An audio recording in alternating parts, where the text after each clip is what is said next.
Boa noite, você que está em casa, chegou o grande momento, dia da estreia do podcast Raul Rangel. Hoje é um dia especial, estamos com um pouquinho de atraso, uns minutos aí, deu algum problema técnico, mas estamos trazendo aqui nesse primeiro dia de podcast a presença ilustre do meu amigo, pastor Beethoven.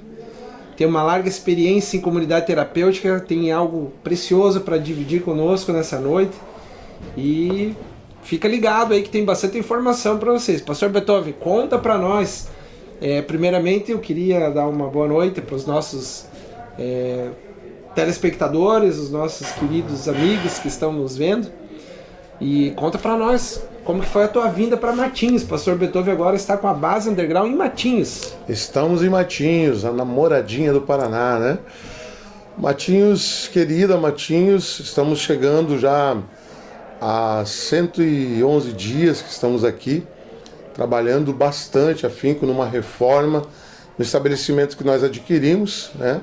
Que era onde o pessoal conhece como do Pastor do Pão, antiga CREG, mas hoje nós temos um corpo docente, um plano terapêutico novo e trabalhamos aqui no Santa Etienne, Balneário de Matinhos, com recuperação de dependentes químicos. Então, pessoas que estão por vulnerabilidade, estão moradores de rua, de alguma forma até rejeitados pela sociedade, nós estamos acolhendo aqui, trabalhando o caráter deles e a transformação de vida deles. Mas isso tem uma história, né, pastor? Isso não é de hoje, né?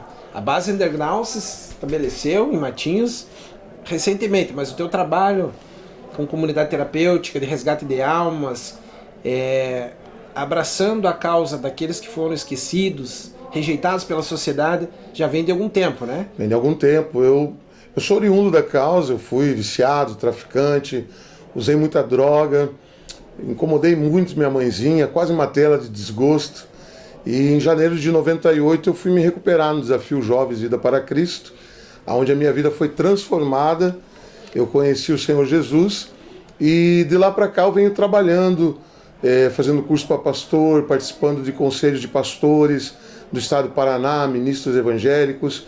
E com esse processo na minha vida, foi sendo moldado um caráter de Cristo em mim, através de pastora Odade Castro Peçanha, que é mãe de pastora Miriam Peçanha, né, nossa amiga, nossa mãe, uma querida que investiu na minha vida, muito investiu na minha vida. E 26 anos se passam que eu nunca tive uma recaída, que eu trabalho com dependência química, estudando, me aprimorando no trabalho, para fazer um trabalho cada vez com mais conhecimento, de uma forma que agrade o acolhido e que transforme a vida dele, né? Não só a religiosidade, mas a espiritualidade vindo para a vida deles, transformando assim a vida de cada um. Você sabe, pastor Beethoven, que nós temos um elo de ligação muito forte. Primeiramente é o sangue de Jesus Cristo, porque eu creio que Jesus Cristo morreu na cruz e derramou o sangue para que nós fôssemos libertos do pecado. E esse sangue de Jesus nos une numa causa que hoje é uníssona. Nós temos um mesmo propósito. Hoje eu estou inserido, agradeço a tua receptividade comigo, né? Hoje sou um pastor da base underground, consagrado por você, pela pastora Miriam Peçanha, pastor Marcelo. E isso vem a somar na minha vida espiritual, na minha vida, inclusive, no ofício da minha profissão. Pastor Beethoven, eu já tive um contato direto com a droga, porque eu militei na advocacia criminal durante muitos anos, me formei em 95 na Pontifícia Universidade Católica do Paraná, e desde aquela época eu já tive esse contato direto, mas eu nunca tive um contato tão direto como eu estou tendo agora, nesse trabalho que eu vejo você fazer de recuperação, de resgate, porque a essência do amor nós vemos nessas atitudes. Porque eu falo de forma constante que muitas vezes eu participo das igrejas, desse contexto pastoral de igreja há um tempo, desde 2008, né? E eu vejo que muitas pessoas professam a sua fé, usam dos púlpitos da igreja para falar, mas não agem de acordo com aquilo que falam, com aquilo que pregam. E né? Eu não quero rasgar seda aqui para você ao vivo nas nossas redes sociais, mas eu quero te honrar, porque o que eu tenho visto no teu trabalho, realmente meus olhos contemplam algo que vem do céu.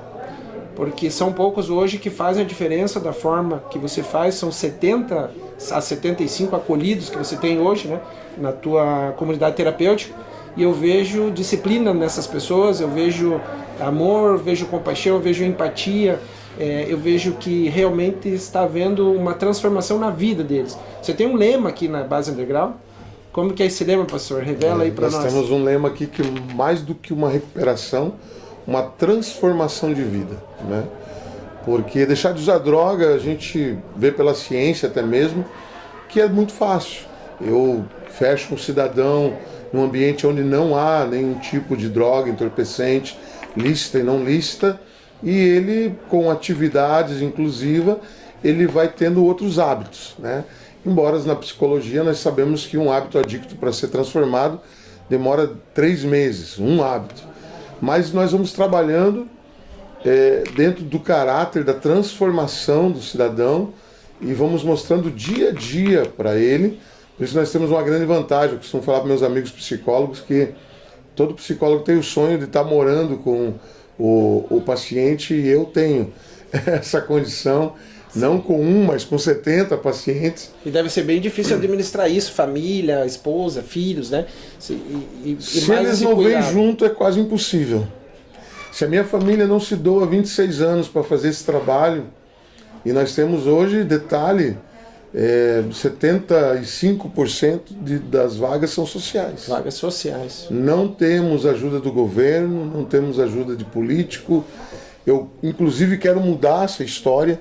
Conto com o teu conhecimento aqui no município. Sabe que a tua vinda para Matinhos é muito propícia, pastor Beethoven, porque eu vejo que Matinhos carece de políticas públicas voltadas para essas políticas sobre drogas. Não existe aqui em Matinhos. Eu até fiz parte de um conselho que se chama COMPED, que é o Conselho Municipal de Políticas sobre Drogas. E não consegui promover avanços pela inoperância do sistema, a sociedade civil organizada não se via preparada para esse alcance, e acho que a tua vinda ela é muito propícia e será profícua para o município, porque a tua participação, com a tua experiência, larga experiência, eu até queria explorar bastante esse tema aí, pastor. Você vem lá, de que ano que você começou esse trabalho, passou pelo Manaim, conta para nós um pouquinho a sua experiência. Eu tive uma trajetória com comunidade terapêutica desde 98, desde que eu me recuperei. No primeiro ano eu já fui fazer curso para pastor, fiz os cursos de obreiro, que eles chamavam dentro da comunidade terapêutica, e já fui, pela minha transformação de vida, fui chamando a atenção e ajudando pessoas que eram viciadas, que usavam droga comigo. Entendi. E tive uma oportunidade de tratar o meu obreiro, que teve uma recaída, e eu recolhi ele dentro da minha casa, em casa da minha sogra ainda na época, e nós cuidamos dele. E ali para frente nós ganhamos uma chácara, e eu não parei mais de cuidar de adictos, né, nesse processo de querer ser transformados. Então eu fiquei 14 anos, fundei e presidi a Manaim na Estrada Graciosa. Tivemos um tempo de 4 anos na Metodista em Baú, Telêmaco Borba. E depois lá funciona ainda até hoje, lá a gente deixou tudo certinho. Eu tive uns 2 anos que eu fui sondando o Rio de Janeiro, quase fui embora para abrir lá uma comunidade terapêutica em Mesquita, mas Deus ainda me deu a missão em Curitiba e continuei então o trabalho com a Base Underground, onde Deus me deu esse nome para tratar uma escória da sociedade. Como surgiu uma Base Underground? Como foi essa história, pastor? É o pé da letra, o underground, ele quer dizer abaixo da terra. Então a gente tem aquela teoria dos metrôs de Londres, onde os rejeitados, os punks, os tatuados iam lá e se refugiavam naquela camada social que repugnavam eles, né? E aí eu trouxe isso fazendo um comparativo à Caverna dos Adulões, onde Davi recebeu lá aqueles homens que também deviam, que tinham ali as suas mazelas, e eles se tornaram grandes guerreiros, né? Foram transformados ali. Então eu olhei para esse nome e falei base underground e testificou no coração para trabalhar com os rejeitados. Hoje nós temos vários meninos que saíram da Rua 15, considerados micróbios lá, porque eram punks, e hoje são poetas, músicos aqui dentro da base underground.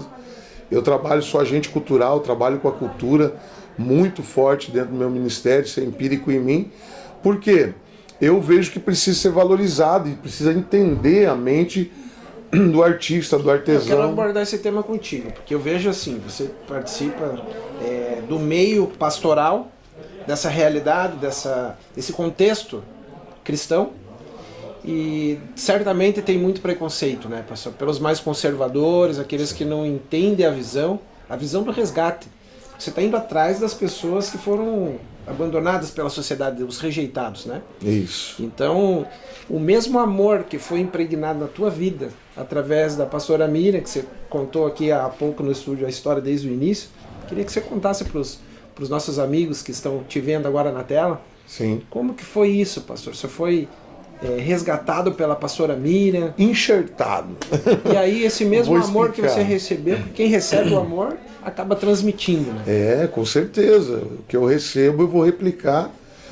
Mas foi interessante que quando eu fui para a casa de recuperação, eu por trabalhar muito com arte, eu gosto muito de música. E a gente ouvia lá dentro a antiga Ativa, não, Melodia FM. Ativa, eu fui locutor. Não existia a Gospel FM ainda, do meu amigo Takayama, pastor Takayama. Meu grande amigo. Mas não, eu escutava naquela época, a gente ouvia muito lá a Melodia FM e a gente ouvia a Oficina G3, Nada Tão Novo, Nada Tão Velho, e já tinha disciplina por escutar aquele rock, né? Diz que o rock não é de Deus, né? Essa é mentira do diabo, né? Essa é mentira do diabo. Deus é dono de Ele todos. não criou nada, né? É verdade. Então é tudo que tem fôlego louve ao Senhor, Amém. né? Inclusive um acorde pesado de uma guitarra, de uma boa guitarra. E aí eu ouvi uma vez dentro da casa de recuperação a banda Sal. E eu mandei uma carta para a Terceira Igreja Evangélica Quadrangular, não tinha WhatsApp, pedindo uma visita da banda Sal na comunidade terapêutica. E eles foram, então, como banda Sal, pastora Miriam Peçanha e todos os músicos que compunham a banda, foram nos visitar e eu fiquei encantado. Tanto quanto eu saí da comunidade terapêutica, eu fui frequentar a Terceira Igreja do Evangelho Quadrangular. Eu sou suspeito para falar da pastora Miriam, né? Você conhece a história? A pastora Miriam, ela é minha mãe por adoção, mas fui eu que adotei como mãe. Ao contrário de você, pastor, que é filho, né? Foi adotado por ela, acolhido. A pastora Miriam, eu escolhi ela como mãe. E ela aceitou, né? Então a gente vive nessa... Houve um trabalho muito profundo com a pastora Miriam. Eu trabalhei só com a banda Sal 9 anos. Fui convidado para trabalhar de hold, carregando caixas, depois passei para técnica, me tornei manager num dado momento que ela fez uma carreira solo. E trabalhei com Samuel Barbosa, trabalhei com grandes músicos de Curitiba. Samuel Barbosa. Samuelzão é parceiro. Mas a tua aceitação nesse contexto, porque a pastora Miriam é filha da pastora Odá de Castro Peçanha. Uma figura relevante, uma figura extremamente conhecida de todo o Brasil, até fora do Brasil, Exato. né? Uma pessoa muito honrada na Igreja do Evangelho Quadrangular. Como que foi essa tua... Olha, Deus ele é tremendo, porque eu chego dentro da Terceira Igreja do Evangelho Quadrangular, né? Preto, cheio de tatuagem, ex-viciado, desempregado, e pastor Odá me acolhe de um jeito que benção, impressionante. E quando o pastor Odá me acolheu, automaticamente a pastora Miriam me acolheu. A família dela toda, pastor Marcelo Davi, seus filhos, morei dentro da casa da pastora Miriam. O pastor Odá me mandou para o ministério para estudar dentro do ITQ. E eu fui fazer o ITQ a pedido de pastor Odá de Castro Peçanha. E ela me deu logo no primeiro ano de ITQ, ela me deu uma congregação para cuidar do Evangelho Quadrangular no Caiuá. Um bairro onde eu fui traficante, bandido. Na frente do Itatiaia ali, né? Frente do Itatiaia. Conheço muito bem ali. Então eu com 22 anos eu estava pastoreando uma igreja com muita dificuldade ainda, mas com o respaldo de pastor Odá, essa figura que não tem como não admirá-la, né? E ela me adotou de um jeito muito especial. E o Espírito Santo falou um dia com a pastora Miriam Peçanha, numa madrugada, que eu tinha recebido a unção dos castros. E eu fiquei pensando naquilo e hoje eu entendo que é uma unção apostólica, que é uma unção de trabalho, de determinação, de garra, de coraça, de postura, de ser um homem de Deus e ter os resultados como homem de Deus. Eu observo na pastora Miriam, pastor Beethoven, quando ela olha para você, eu vejo no semblante dela a admiração e o orgulho que ela tem por toda essa trajetória, esse trabalho que você vem desenvolvendo. Certamente é uma mãe que olha para o filho de forma orgulhosa, porque ela tem esse... Eu vejo o respeito, a admiração que ela tem. A pastora Miriam é uma pessoa fantástica. A trajetória dela, ministerial, como pastora, eu só tenho que jogar louros nessa trajetória, Verdade. porque eu realmente fico fascinado. Mas se partir de um ponto também, doutor, que se você olhar assim, a Organização Mundial de Saúde hoje fala que a dependência química ela é incurável, progressiva e fatal. Ela recolhe um rejeitado dentro da sua casa, enxertado na família. E eu resolvo dar resultado, né? Princípio de honra. Surpreender e romper qualquer estatística. E o resultado é o quê? Hoje mais de 30 mil pessoas passaram pelo meu sistema de trabalho. Hoje eu toquei em mais de 60 mil pessoas com os familiares. E nós cuidamos não só do acolhido, mas também dos familiares. Então, a cada processo que eu mostro uma vitória para ela, né? Desde as competências que ela deixou em minhas mãos, mas assim, fazendo parte de núcleo de pastor, aliança, fazendo marcha para Jesus, participando de vários processos que foram na minha vida, com honra ao mérito, menções honrosas, coisas que vêm trazendo honra. Eu ia até mencionar isso, né? Eu soube que recentemente você recebeu lá do pastor Gilson de Souza, que é o deputado estadual, que representa a Igreja Quadrangular. Converso muito com ele, é um grande amigo meu, pastor Gilson. Inclusive comentei com ele que a base underground estava instalada hoje em Matinhos, ele ficou bem satisfeito, né? Então você recebeu menção honrosa de 2 deputados fortes, né? Que é o atual, o Ney Leprevot e o Gilson de Souza. São 2 deputados de renome do estado do Paraná. Inclusive o Gilson ele fez a preposição de fazer uma frente parlamentar para as comunidades terapêuticas, um fórum. E nós participamos lá na LEP disso com a nossa Federação Paranense de Comunidades Terapêuticas, a Compacta, e na presidência do Tiago Mussolini, onde nós somos muito bem representados em Brasília, no estado do Paraná, e hoje eu faço parte disso. Então todas essas coisas e essa admiração que você falou da pastora Miriam, olhar com esses olhos de realização. Na verdade, eu fui líder dos jovens já dela, dos adolescentes, gravei o meu EP com os filhos dela, o marido dela, dentro Marcelo do estúdio. Davi, Felipe Davi, Daniel Peçanha, Daniel, o Rafael Verne.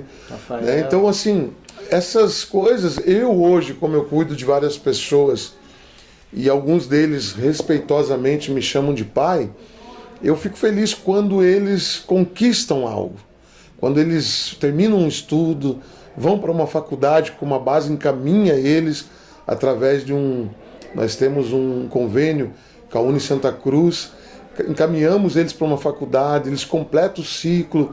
Então eu me coloco no lugar dela, assim, eu vejo assim que vale a pena estar honrando, e isso também é uma gratidão, né, pela pessoa que tanto fez por nós. Então hoje eu também fiz uma frente parlamentar em Mandirituba, para as comunidades terapêuticas, e quero trazer esse assunto de políticas sobre drogas para Matinhos. Você tem uma grande experiência nessa questão de políticas públicas, né? Isso. Até eu quero enfatizar isso mais uma vez. Eu tenho comentado de forma veemente que as pessoas confundem a política pública com a política partidária. A política partidária é uma, né? Onde os partidos têm as suas proporções de projetos, de planos de governo e seus candidatos. E a política pública é onde o gestor ele tem que promover para a sociedade algo que seja benéfico para os munícipes. Nós vivemos um momento de eleições, um período eleitoral, e muito se vê agora nesse momento de pré-campanha candidatos falarem sobre políticas públicas. E eu vejo que você traz uma larga experiência, né, de outros municípios, com essa bagagem toda. Eu creio que Matinhos não vou dizer que é inoperante, né? Mas eu não vejo políticas voltadas para isso.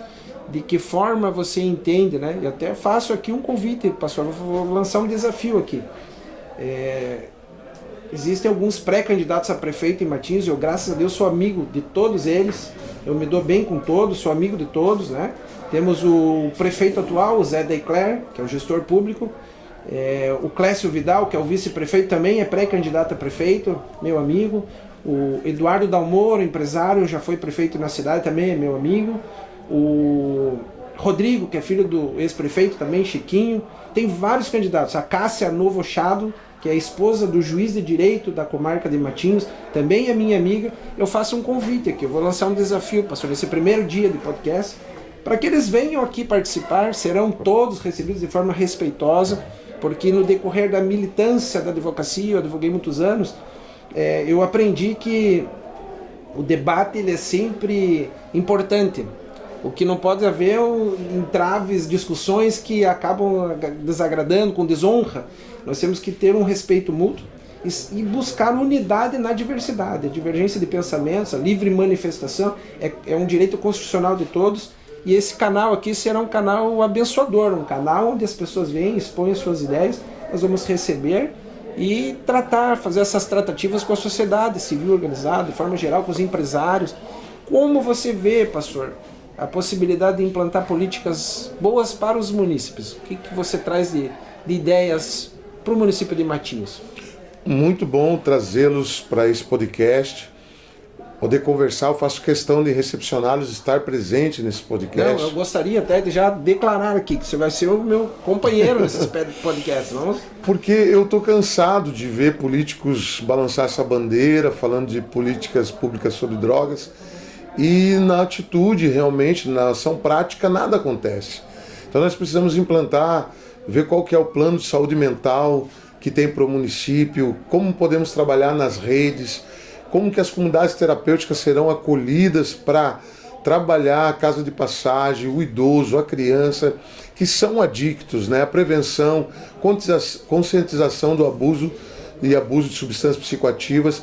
Nós precisamos ter uma conversação bem abrangente sobre isso com esses políticos, e muito bom convidar os pré-candidatos, porque um vai assumir o pleito. Então nós podemos ter ali um compromisso de que vamos fazer a diferença dentro de um lugar onde eu percebi e cresci vendo que parece uma libertinagem o litoral.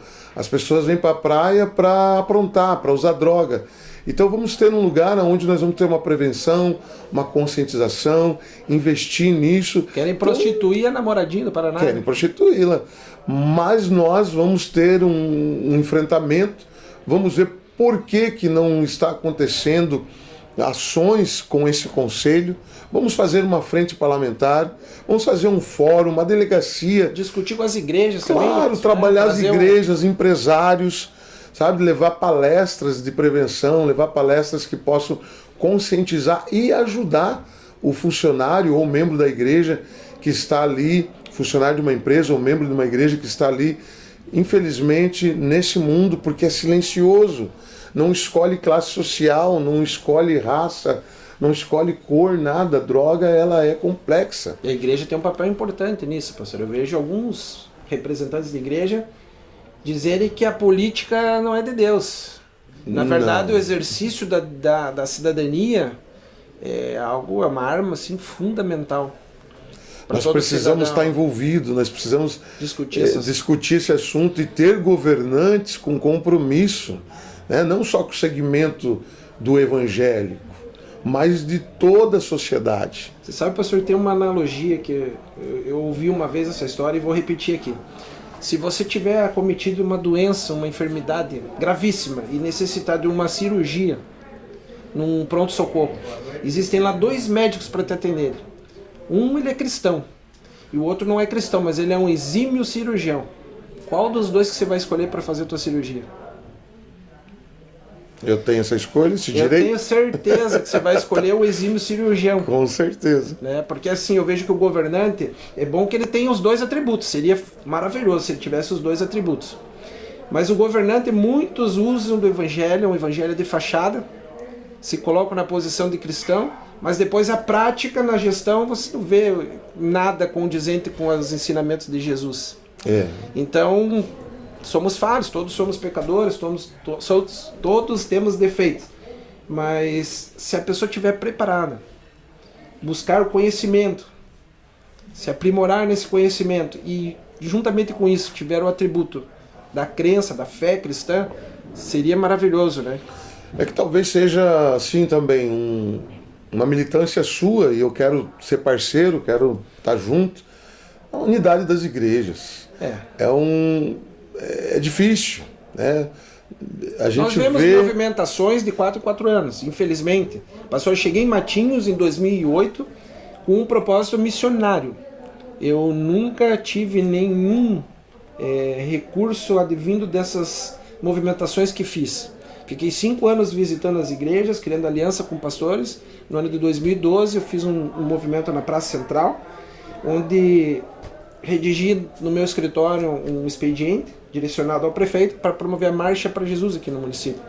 Foi o início assim de uma unidade entre as igrejas. Foi feita uma ata, e tenho até hoje comigo o livro ata desse expediente que foi realizado. Em 2013 foi feita a primeira Marcha para Jesus, e depois desse primeiro ato profético que aconteceu nesse município, eu percebo que todas as outras movimentações tiveram viés político. E eu creio que nós estamos num momento de não permitir mais que haja essa movimentação política. Porque o reino de Deus ele deve estar em primeiro lugar. A palavra de Deus é clara. Ela diz, buscai primeiro o reino de Deus e a sua justiça, e todas as demais coisas vos serão acrescentadas. E nós vemos uma prática inadequada de pessoas que se reúnem com viés político, usando a Bíblia Sagrada, usando de forma argumentativa um plano de unidade, quando na verdade a unidade não existe. Exato. Nós temos que ser combativos com isso. Pastor, eu conto agora com a tua presença no município, que nós possamos fazer algo diferenciado nessa cidade. Eu me incluo nisso porque eu ainda não desisti. Eu sou um remanescente. Assim, né? Eu preciso talvez me envolver, entender mais, mas eu tenho sofrido muito com isso. Por exemplo, se eu estou há 3 meses, né? 3 meses, um pouquinho mais no município, um conselho de pastores não me abraçou. Eu preciso ter uma acolhida. Eu preciso, assim como chega um acolhido meu aqui, uma pessoa que vem da rua, ela vem cheia de mazelas, ela vem cheia de vícios. O que nós fazemos aqui? Primeiro nós acolhemos, né? Então deveria ter um conselho de pastores nos recebendo, fechando uma parceria, tendo uma movimentação. Eu venho de um celeiro onde tem café de pastores, onde tem pastoreio, onde tem cuidando de quem cuida. E eu preciso entender esse processo aqui no município e fazer parte disso, né? Fazer que aconteçam essas coisas. Que haja uma movimentação que acolha todos, né? Não só apenas alguns, todos, de forma seletiva, negativo, com viés político. Todos. Realmente eu sou contra isso. Veementemente, combativo e completamente contrário a essa movimentação. Exatamente. Que muitas vezes a gente vê que acontece. Tem que ter o movimento acontecendo de uma forma acolhedora. E você tem que fazer um elogio, porque você fez o processo inverso, né?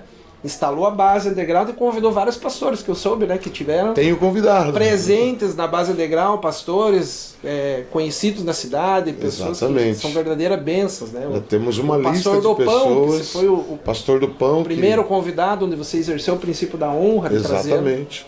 Fui pedir a bênção dele lá na panificadora dele. Falei, pastor, entendo o quanto o senhor já fez por aquele lugar.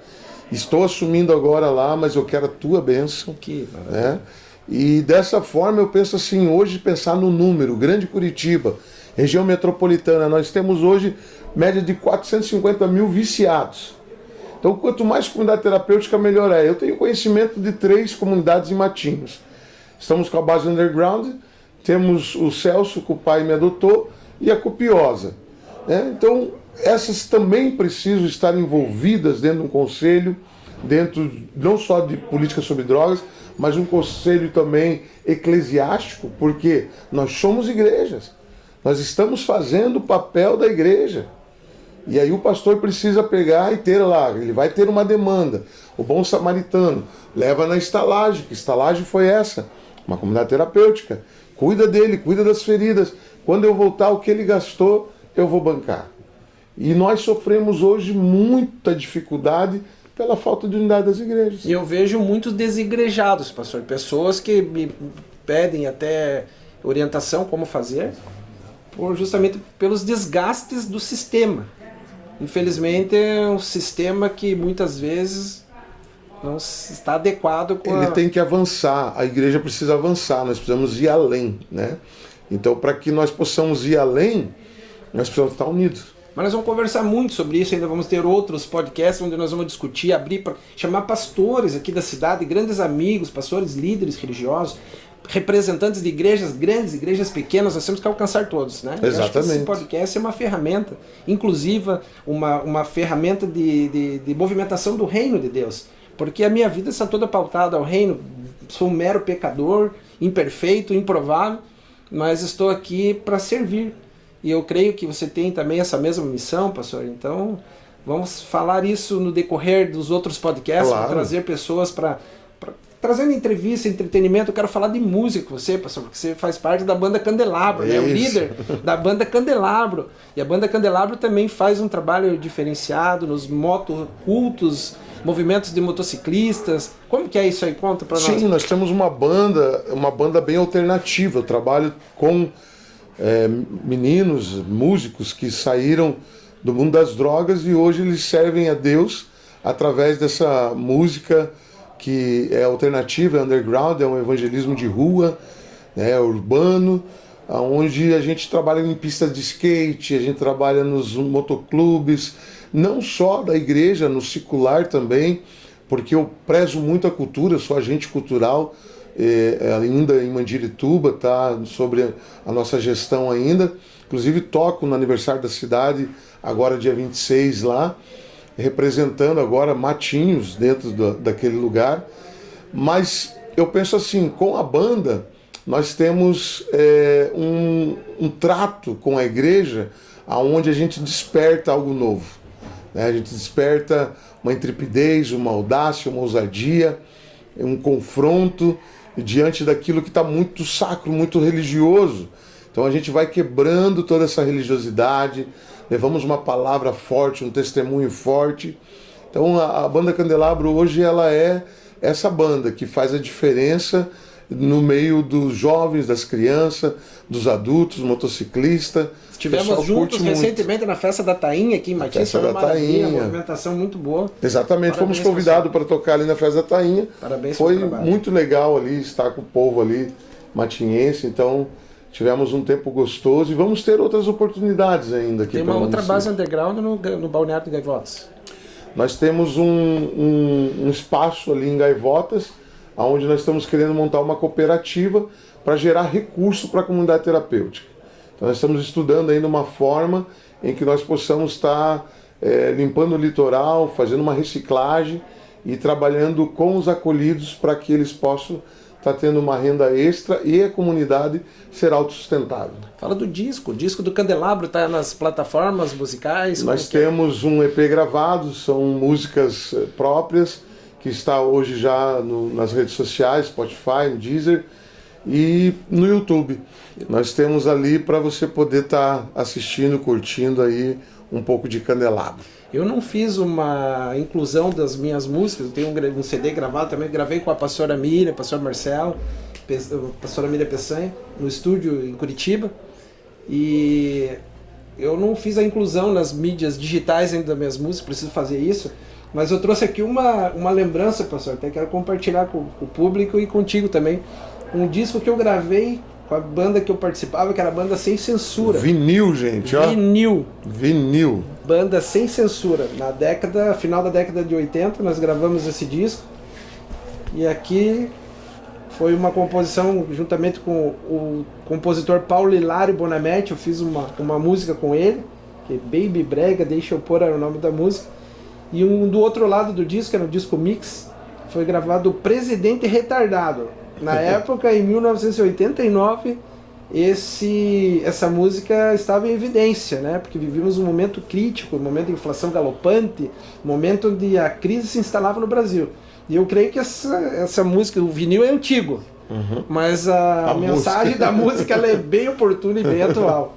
É bem atual. Que legal. Não quero falar mal do presidente, mas realmente o Brasil precisa de um cuidado extremo, um cuidado especial. Nós vivemos um momento de crise, né, pessoal? Uma crise moral. Gravou esse vinil e o CD também tem um CD que foi gravado em 2011. Né, o Senhor Guia Meus Passos. Isso aí eu tenho. Foi um trabalho da minha conversão. Aqui cada música retrata a história da minha vida. Mas eu vou fazer isso, pessoal. Até tem uma vitrolinha aqui. Um outro dia, no segundo, terceiro podcast, nós vamos tocar aqui a música, vamos fazer uma interatividade com os nossos espectadores. E hoje o nosso tempo é curto, né? Mas foi muito boa essa conversa, pastor. Ótimo. Eu agradeço de coração a tua receptividade, o carinho com que você imprime o seu dia a dia com essas pessoas, pessoas que realmente precisam. São poucos aqueles que estendem a mão. Eu vejo muita humildade no teu ministério e lealdade. São marcas assim que ficam realmente impregnadas. A gente vê essa reciprocidade que você tem com os teus acolhidos, e que Deus seja sempre presente na tua vida, que Deus derrame bênçãos sem medidas nesse lugar, na base underground, e que a tua conduta seja espelho para todos aqueles que te olham, te chamam de pai, que eu já vi muitas vezes as pessoas te chamarem de pai aqui. E é lindo de ver, pastor, porque hoje esses princípios, essas ações, elas são raras, nós não vemos isso no dia a dia. Então que a paz de Jesus impere na vida de todos que estão nos ouvindo, nos vendo, que Jesus seja sempre o alvo, o centro da atenção, que Jesus seja o exemplo, que Jesus realmente seja o caminho, a verdade e a vida, porque ninguém chega ao Pai a não ser por Jesus Cristo. Eu deixo aqui o meu abraço a todos. Pastor, obrigado. Eu que vamos agradeço. para o próximo. No próximo podcast nós vamos discutir mais assuntos relevantes, assuntos que levem o nosso coração a Jesus, a Deus, e também a música, a interatividade e outros temas que são de interesse geral. Ok. Um abraço, pastor. Outro. Obrigado, gente. Que Deus abençoe.